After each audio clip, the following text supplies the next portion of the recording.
Mbeof Ifanoumé, qui signifie dans ma langue en fond que la paix soit sur vous. Que vous soyez membre de mon peuple, que j'aime en perdre la raison, ou que vous soyez des frères et sœurs de douleur, peu importe votre couleur, je vous aime profondément. Que la paix soit sur vous en cette période plus que jamais complexe pour l'être humain dans son ensemble. Louange à Dieu Tout-Puissant, quel que soit le nom que vous lui donniez, je n'atteste qu'il n'y a de Dieu que lui. Hommage à nos ancêtres méritants qui se sont toujours battus dans la voie du juste milieu contre l'oppression, pour la justice et pour la défense de la création, par amour du Créateur. D'accord ? Et hommage, bien évidemment, à la matrice de l'humanité, celle sans qui nous ne serions pas sur terre aujourd'hui parce que nous provenons tous de son ventre, que ça plaise ou pas, et à qui nous devons donc le respect, l'amour et la considération, en l'occurrence la femme originelle, la femme noire.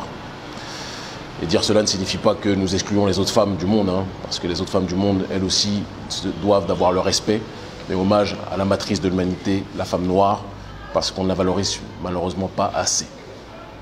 Une fois cette précision effectuée, on va parler aujourd'hui, bien évidemment, du projet donc, de vaccination qui a été énoncé par un certain nombre de gens, notamment en ce qui concerne le vaccin BCG, mais pas seulement, puisque selon les recommandations de l'OMS aussi, ils ont souhaité faire de l'Afrique une cible prioritaire pour un certain nombre, prétendument parlant, d'aides qui devraient être apportées à nos populations. À l'intérieur de ces aides, soi-disant du matériel médical, soi-disant un certain nombre de médicaments et bien évidemment le projet, là aussi, de vaccination. Et donc nous reviendrons sur la problématique de la vaccination, d'accord, en ce qui concerne notre continent, notre population, et in extenso, nous parlerons aussi de la manière dont nous sommes considérés comme de la chair à canon, nous autres Africains, mais pas seulement, parce que les prolétariats du monde entier, quelle que soit leur couleur de peau, sont aussi visés par ces campagnes, quoi que l'on puisse en penser.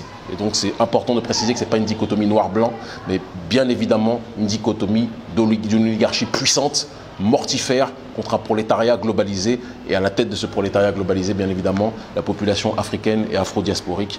Cela va sans dire. Mais avant toute chose, si vous le permettez, j'aimerais rendre hommage, parce que la plus belle des paroles, c'est l'action. Rendre hommage à mon ONG, à notre ONG, aux membres de notre ONG, nous tous, qui, un peu partout en Afrique francophone, sont aujourd'hui en train de se mobiliser pour la distribution de kits sanitaires au péril de nos vies et de nos santé. C'est important de le préciser. Au péril de nos vies et de nos santé.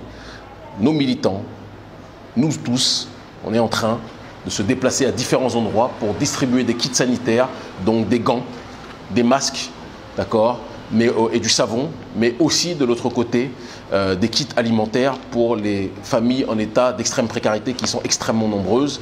Donc nos militants, qu'ils soient du côté par exemple du Burkina Faso, vous allez voir à l'écran apparaître nos militants là en train de distribuer un certain nombre de kits sanitaires depuis un certain nombre de temps. De l'autre côté aussi en Côte d'Ivoire, notre ONG est sur ce front-là, sur ce terrain-là, aussi précisément du côté du Mali, il faut le préciser, d'accord, aussi du côté de RDC, aussi du côté du Sénégal, les autres antennes vont suivre, d'accord, dans les différents pays d'Afrique francophone. Nous sommes sur le terrain constamment, quotidiennement. Ceux qui ont l'habitude de toujours soutenir les histoires de Croix-Rouge, etc., mais qui, lorsque leurs frères et sœurs risquent leur vie pour aider leur population, je veux que vous sachiez que l'heure est à se regarder dans un miroir et à se poser des questions. Soutenez ceux qui prennent soin de leur population. Ça, c'est quelque chose qu'on vous dit.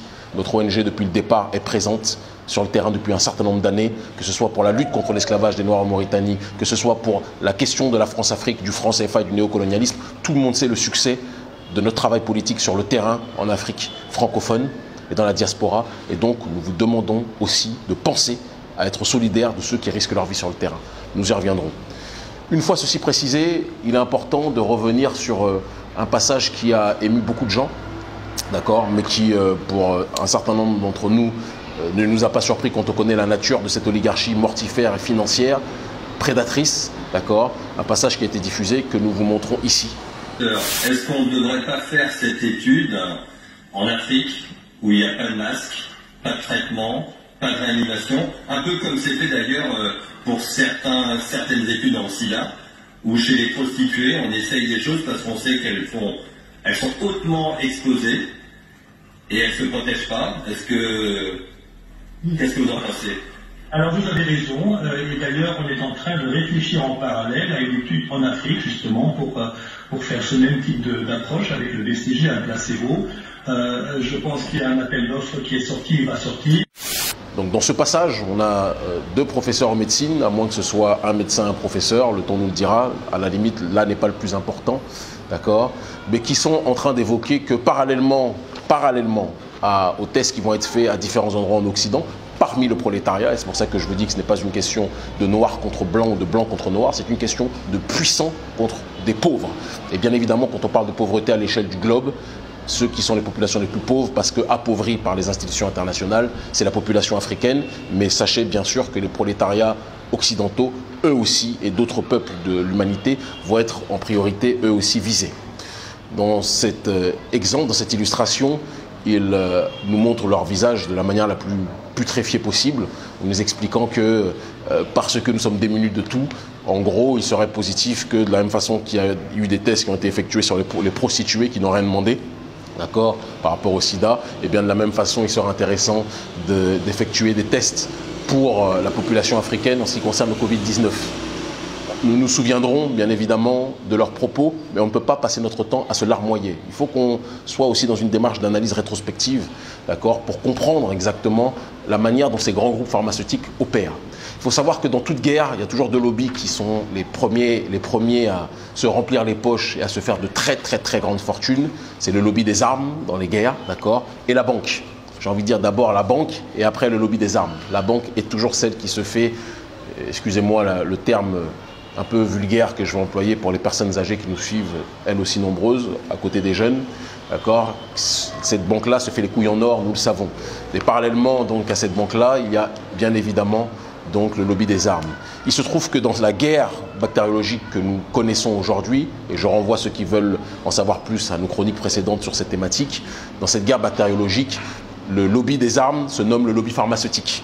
Lobby pharmaceutique qui travaille à partir des plantes et va faire un certain nombre d'expériences pour qu'à partir des plantes, ils puissent créer des médicaments qu'ils pourront vendre à prix qui dépasse la raison, d'accord, à nos États, pour par la suite que ces médicaments et ces vaccins puissent être distribués. Si ces lobbies des armes qu'est l'industrie pharmaceutique étaient des mieux intentionnés, disons les choses là aussi clairement, elle aurait été dans une démarche plus que jamais d'expérimenter les choses sur le terrain du travail des plantes et sur le terrain de la médicamentation, de la posologie à partir des plantes, parce qu'il n'y a aucune maladie qui apparaît sur cette terre, je dis bien aucune maladie qui apparaît sur cette terre sans qu'il y ait une réponse adéquate qui soit donnée à travers les plantes. Et ça, c'est important qu'on puisse le préciser de la manière la plus crue et la manière la plus simple possible. Mais ces lobbies pharmaceutiques ne veulent pas ça, parce que ce qui les intéresse, ce sont des usuriers. Ce qui les intéresse, c'est le profit, c'est l'accumulation du gain. C'est, même si la population doit mourir en tant que telle, parce que la plupart de ces lobbies pharmaceutiques ont déjà un certain nombre de réponses à partir des plantes qui peuvent être données pour lutter contre ce virus-là en tant que tel, mais non, ça ne les intéresse pas. Eux, ce qu'ils veulent faire, c'est la spéculation, faire monter les tarots, faire monter les enchères, et donc par conséquent proposer de la manière la plus chère possible des produits à nos États. Et donc, il faut qu'on puisse dresser un petit rappel. Je ne sais pas si certains d'entre vous se rappellent, parce que c'est important là aussi de le préciser, d'accord, du vaccin RTSS, qui est un vaccin qui a été programmé contre la malaria, contre le paludisme, qui produisait un certain nombre d'effets secondaires violents et qui a été administré sur un certain nombre de jeunes, d'enfants, de bébés en Afrique. C'est un crime contre l'humanité, ce genre de choses-là. Ces gens-là prennent nos populations comme des cobayes, ces gens-là prennent nos populations comme des cimetières à ciel ouvert en tant que tels, sur lesquels ils peuvent se permettre de tout faire. Le but, c'est bien évidemment, comme on le rappelle de manière systématique, la réduction de la population par le biais du malthusianisme, mais en même temps la montée des enchères par le biais donc de la vente de ces armes que sont donc leurs médicaments créés par leurs soins. Et donc, le vaccin RTSS, il y a eu aussi, bien évidemment, et ça c'est quelque chose qui a été encore plus un drame, le Prevnar, vaccin censé donc lutter contre les pneumocoques, sauf que le problème c'est que ça peut lutter contre 7 à 13 pneumocoques, mais sur les 73 autres ou les 70 autres restants, il y a environ 80 pneumocoques généralement qui sont présents en termes de souches, d'accord. Et sur les autres restants, donc bien évidemment ces vaccins n'ont aucune utilité, aucun intérêt, et bien au contraire ça renforce les autres souches de pneumocoques en tant que telles, et donc ces vaccins ont des effets secondaires pires que la maladie même initiale.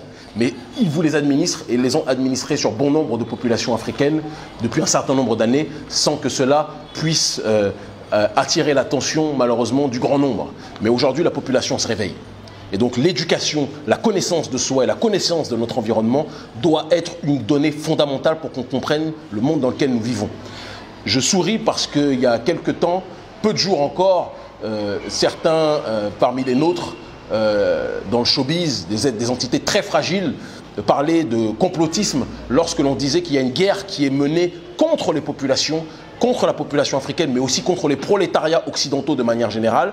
Et ça, quand on disait cela, on était traité de fous, on était traité d'extrémistes. Quand on disait qu'il y a une guerre de l'oligarchie financière occidentale qui travaille en concubinage incestueux avec la population élitiste, l'oligarchie africaine, on était là aussi traité d'extrémistes, de racistes, etc. Et ce sont ces mêmes personnes qui aujourd'hui, avec une sorte de veste réversible, commencent à jouer les personnes outrées parce qu'ils voient qu'aujourd'hui les choses ne peuvent plus être cachées et que les personnes visées, l'oligarchie financière et les apôtres du lobby pharmaceutique ne se cachent plus de dire les choses telles qu'elles les pensent et telles qu'elles les projettent. Et c'est Jacques Attali qui disait aussi, rappelons-le, il y a quelques années, que si le gouvernement mondial, et ça ce n'est pas du complotisme là encore, c'est vérifiable et je vous en supplie, je vous demande à tous de vérifier, si le gouvernement mondial ne peut pas passer par un accord des populations, d'accord, ça passera par le biais de pandémies. Et par le biais de pandémies, et in extenso, là c'est nous qui extrapolons, par le biais aussi de distribution d'un certain nombre de médicaments et de vaccins qui pourront faire comprendre à la population qu'elle doit marcher tel un seul homme dans une seule et même direction, sous un seul et même gouvernement mondial. Mais les populations aujourd'hui ont compris que les élites se délitent et que les élites sont les pires ennemis en réalité de l'intérêt des peuples. Et c'est pour ça que la question de la souveraineté populaire, en ce début de XXIe siècle, doit revenir plus que jamais. Je vous rappelle aussi le scandale Pfizer. Je pense que vous êtes tous au courant. J'encourage tout le monde à se renseigner parce que le but, ce n'est pas de donner du poisson, mais d'apprendre à chacun à pêcher. Vous avez tous Internet. Renseignez-vous sur le scandale Pfizer et les vaccins à travers justement cette lunette, d'accord, qui ont été effectuées à travers cet angle, qui ont été effectuées. Un scandale économique, un scandale sanitaire qui dépasse l'entendement. Nous rappelons aussi, si on doit parler de scandale, l'administration justement du sida par le biais d'un certain nombre de vaccins au sein de nos populations africaines dans le but de détruire nos populations. Il y a une guerre qui est entamée depuis un certain nombre de temps par l'oligarchie financière qui n'a pas de couleur parce qu'elle a aussi bien au sein de cette oligarchie des blancs que des noirs, que des arabes, que des gens de toutes couleurs qui ont décidé de détruire, de réduire la population prolétarisée, la population africaine en priorité, mais aussi les prolétariats du monde entier, quelle que soit leur couleur de peau. Et c'est pour ça qu'on ne doit pas être dans une question de guerre, de couleur aujourd'hui, mais plus que jamais dans une guerre sociale, lutte sociale, résistance de nos populations contre l'oligarchie. Nous le disons sous une perspective africaine, bien évidemment en priorité, mais nous parlons pour les gens, quelle que soit leur couleur de peau, qui sont opposés en réalité à ce cancer oligarchique que nous connaissons. Et donc les réponses à apporter à cela sont claires et explicites. Notre ONG Urgence panafricaniste a commencé à lancer une campagne de sensibilisation de la population parce que nous devons nous rappeler que sur le terrain, nos populations, bon nombre des nôtres, ne sont pas alphabétisées dans une acception occidentale. On peut parler 10 000 langues, ça aussi il faut le préciser, mais on n'a pas forcément l'alphabet occidental qui n'est pas non plus l'alpha et l'oméga de la connaissance. Mais du coup, un certain nombre des nôtres peuvent ne pas être au courant du risque qu'engendre justement la problématique et de ces virus, mais surtout la problématique aussi de ces vaccins. Et donc il doit y avoir une campagne de sensibilisation qui doit être donnée pour la distribution de kits sanitaires. C'est ce que nous faisons depuis un certain nombre de temps, d'accord. Dans les différents pays que nous avons évoqués, nous les remonterons là, et nous les remonterons là plus que jamais parce que c'est important de les exposer, d'accord. Et parallèlement à cette démarche-là, à cette campagne, distribution aussi de kits alimentaires, parce que la meilleure façon de nous préserver, de nous prévenir, c'est qu'il y ait le moins possible de sorties. Mais étant donné que dans nos pays, il n'y a que des économies informelles, on ne peut pas être dans une histoire de confinement comme ça se passe en Occident et par conséquent, il faut qu'il y ait un soutien, même si les gens ne peuvent pas être confinés, un soutien sanitaire, un soutien alimentaire et aussi, nous le précisons et nous le rappelons, une sensibilisation de masse pour pousser nos populations à refuser le vaccin. Nous parlons concrètement, nous ne sommes pas dans les grands langages en direct de salons parisiens ou de salons londoniens ou quoi que ce soit. Nous sommes sur le terrain en Afrique, nos troupes sont déployées.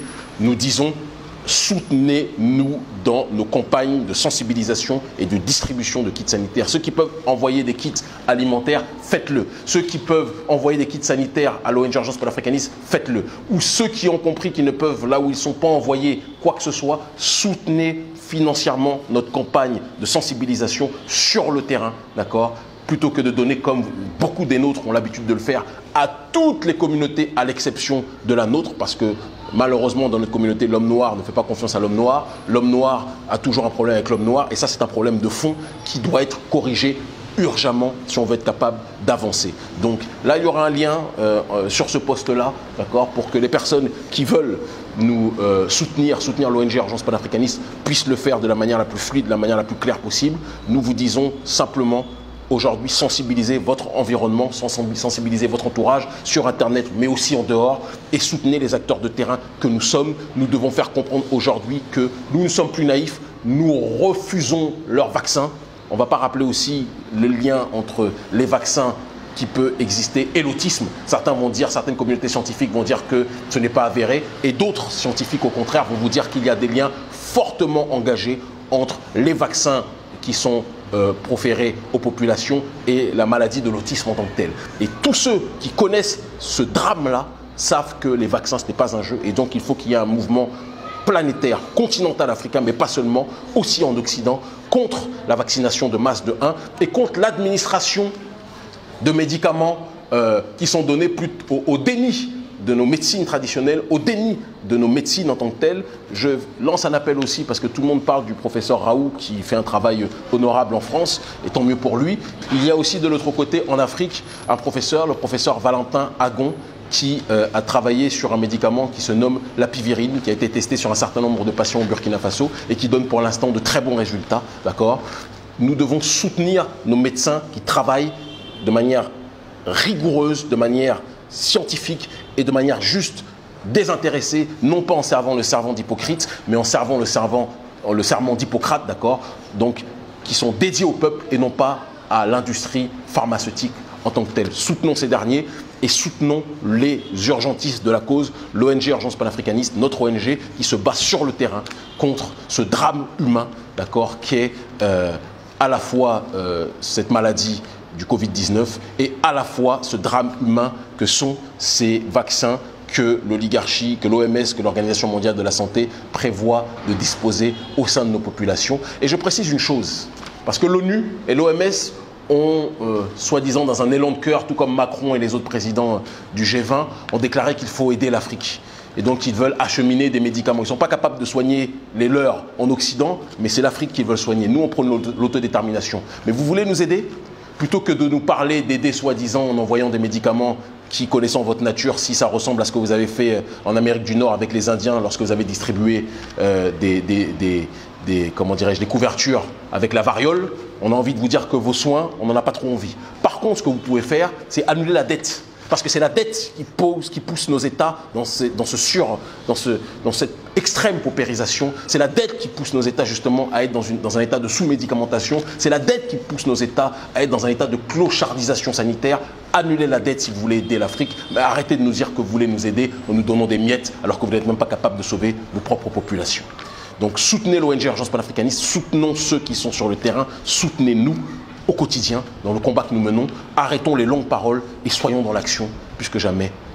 C'est l'unité parmi les nôtres qui permettra de mieux nous unir avec le reste de l'humanité de 1. Et c'est l'unité des prolétariats, quelle que soit leur couleur de peau, qui permettra de mieux résister aux diktats de l'oligarchie capitaliste, de l'oligarchie néolibérale de manière générale.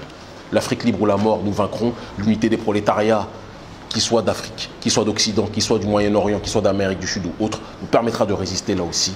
Tenons bon. Séparés, nous sommes faibles. Unis, nous sommes un point et nous sommes imbrisables. Ils finiront par comprendre. Merci infiniment. Mettre les producteurs locaux au devant de la scène, dans un contexte de mondialisation, c'est la devise du Centre Panaf, un centre qui s'est donné pour objectif de valoriser des produits 100% africains afin d'atteindre une autosuffisance du continent noir. Cette initiative d'envergure internationale vient du leader de l'ONG Urgence Panafricaniste. Le Centre Panaf, c'est l'assemblage d'un restaurant panafricaniste, un supermarché et une boutique de mode panafricaniste où tous les produits africains et afro-diasporiques sont acceptés. Mais les critères de sélection sont de normes internationales. Bonjour à tous, vous êtes nombreux à vous poser la question où est-ce que Kémy Séba s'habille? Mais comme papa n'a pas trop la tête à faire la communication pour tout ce qui n'est pas politique, il faut que sa fille s'en charge. Il se fait habiller par la marque de vêtements EIC Créaction, qui se trouve au Centre Panaf, pour ceux qui sont à Cotonou. Mais pour ceux qui ne le sont pas, vous pouvez nous contacter à ce numéro que voici, ou à cette adresse email. C'était tout. Au revoir.